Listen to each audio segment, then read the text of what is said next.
What's up, Kirby? How you doing? One of the best intros I think I've ever had. So thanks for having me on, Jake. Of course, anytime, I'd be willing to give that intro Yeah. anytime, willing to do this anytime. Mhm.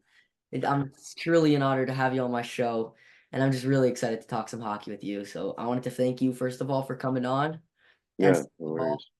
second of all, I want to thank Phoebe. You got to give a huge shout out to her for all her help putting up with me. Isn't she awesome?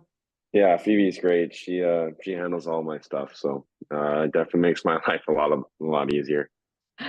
100%. And you for sure trust her completely because she is amazing. Yeah, yeah, she does a good job. So how's training camp been so far? It's good. Guys are getting along good. It was nice to have the day off today and kind of relax and reset for the next couple of games here against Toronto, and just kind of taking it day by day, step by step. By the way, I saw that video of that crazy pass from Lane Hudson, the saucer pass in the inter squad game. Yeah. Holy cow, that thing was nasty. Were you there to see that live? Yeah, I wasn't playing in the game. I was watching it, and yeah, I mean that kid, he makes plays like that just seem outrageous, but to him they're normal, and he's definitely been fun to watch throughout camp and see how he's gonna progress throughout the year and throughout his career. Even he's gonna be a lot of fun to play with. It must be the best feeling coming to the bench after a pass like that. And one of the elite skills in your game is your passing. You have crazy like vision on the ice. Is that the best feeling for you? Would making a sick pass for a goal for an assist triumph a Oh, nice shot for a goal? I don't know. It's maybe a little bit, but they all count the same. So to me, I like scoring a nice goal, but I like setting my teammates up. And even if I'm not part of it, I just like being around when we're scoring goals and we're having success as a team and we're winning games. That's the most fun. I get that. Winning player. So I mentioned how amazing of a passer you are. I want to ask you, what player in the league do you model your game after? Do you have anyone you try to look up to or emulate, maybe someone you looked up to as a kid? When I was growing up, it was more Ryan Getzlav. He was like played in the Western Hockey League as well, and he was just a big, strong right shot centerman that was always kind of pass first more than shoot. But yeah, I kind of just modeled my game after him growing up with a little bit of grit and sandpaper to it. And as I've gotten older, I just watch certain guys around the league now that are bigger guys, the way they play the game, protect the pucks, and make those plays. Did you get to play Ryan? Yeah, I did. I think I'm pretty sure. Yeah, I did. That was probably an amazing moment for you, playing someone you looked up to as a kid. That's awesome. Yeah, it was cool. It was really cool. There's a lot of guys that I've been fortunate enough to play with and against in this league, and guys I definitely looked up to when I was a kid. So, Kirby, I know it's only preseason right now, but you got a game against Toronto tomorrow night. Did you get are you guys getting hyped for that game? I'm sure you guys are. Or is it just when regular season comes against the Leafs? Do you guys have any excitement to play in Toronto? Yeah, I think anytime you're playing Toronto, Ottawa, Boston, any of those kind of three teams, where regardless if it's preseason or it's regular season or any other kind of game, you're pretty excited for. You're pretty jacked up. You're pretty juiced up, and you definitely want to go out there and win those games. And you don't want to be on the losing side of those ones for sure. Started off on the right note, 100%. I recently had your teammate, Patrick Laine, on my show, and he's such an incredible person. I was blown away with him, to be honest. And I heard some rumors you guys might be playing together. Is this true? Because that would make me so happy. Yeah, Patty and I have been on the line together since camp started, and like you said, he's a great person. Definitely excited to have see him get added in the summer to our team and be able to be around him now for a few weeks and meet him and hang out with him. He's an awesome guy, and we're definitely lucky to be able to add a guy like him with his skill on the ice and who he is off as a person off the ice and into our locker room, and it's only going to make us much better. I know people are expecting big things from Patrick this year. Do you guys ever talk and share goals or anything like that on what you want to get to, maybe a number of goals, and you guys communicate to try and push yourselves?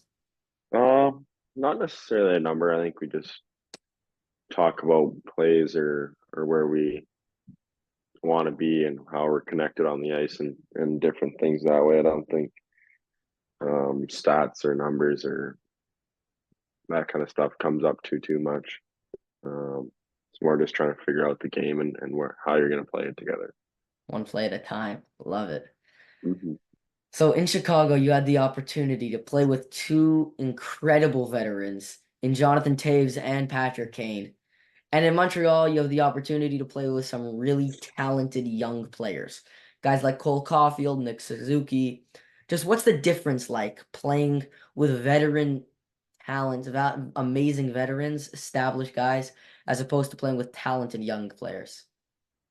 Um,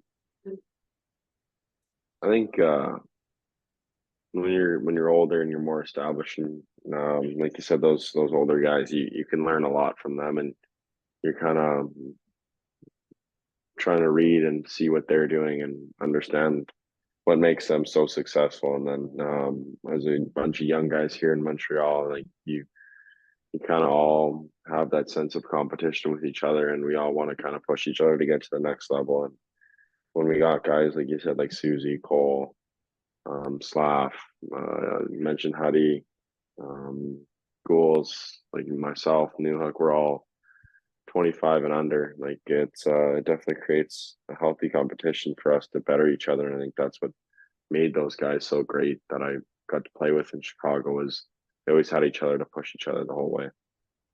I actually want to ask you about Cole. Everyone saw the special tribute that he did. He changed his number to number 13 to remember Johnny Gaudreau. Just how special of a player and person is Cole? Yeah, Cole's great. It's definitely shows the kind of character and the kind of person he is and what he kind of holds close to his heart. And yeah, he's definitely has brings an element to our team that if we didn't have it, wouldn't be nearly as far along as we are in the rebuild. And his enthusiasm and his love for the game and all that stuff. And then you can see it just the way he takes pride in who he is off the ice that translates to on the ice and his skill and the way he can kind of shift side to side and get around guys and find open spots to put pucks on net. It's truly incredible. He's so skilled. It's so fun to watch. Hmm. So your career high in points came as a member of the Montreal Canadiens, and you did it in less games played than your previous career highs. Just how much of that did you attribute to your maturity as a player, and how much of that did you attribute to the coaching in Montreal? Um, yeah, I think it was kind of both those things. I mean, I worked was trying to figure out or not figure out, but get traded here and figure out how to kind of change. And that was all new to me when I first came to Montreal. And Marty just kind of pulled me in and told me not to worry about anything and just go out and play and have fun and find the love of the game again. And I was able to do that and put kind of put everything behind me that has happened in my career so far to that day. And I just felt like a weight was lifted off my shoulder and was able to play with a game I love and enjoy it. And it's definitely looking forward to last year and feeling good coming into that year. And obviously with the knee injury last year, but this year it's the same thing, feeling good and just kind of waiting for that first game at home against Toronto on October 9th. Kirby, I'm feeling another career high this year. Am I right? I hope so. Shooting big. So June 21st, 2019, Rogers Arena in Vancouver. I think you know where I'm getting to with this one. When the Blackhawks called your name with the number 3 overall pick, were you surprised or did you have any idea that they were going to take you here and just how much excitement was going through your head? Yeah, we didn't really hear anything from Chicago that whole kind of week leading up to it. Kind of almost until an hour before the draft, I got a text from like a text message, not even like an iMessage. So I thought it was fake, and it was just like, "Hey, this is so and so from the Blackhawks organization. Like, we're gonna make you a Blackhawk. Are you excited?" or something like that. And just like remember leaning over and like showing my dad, and I was like, "Is this real? Like, you know?" And he's like, "No, I don't know if it's like real or not, but just like text back saying like, thank you. I'm so excited for the opportunity." Did that, and so I kind of knew a little bit, but I wasn't like totally sure. And then once I heard Saskatoon Blades, I knew it was obviously myself, and kind of just black out in that moment. And, yeah, you're happy, you give your family your hugs, and then you're up on stage taking pictures, and it goes by fast. Before I knew it, it was draft was over, and I was back heading to the hotel with family and friends to celebrate.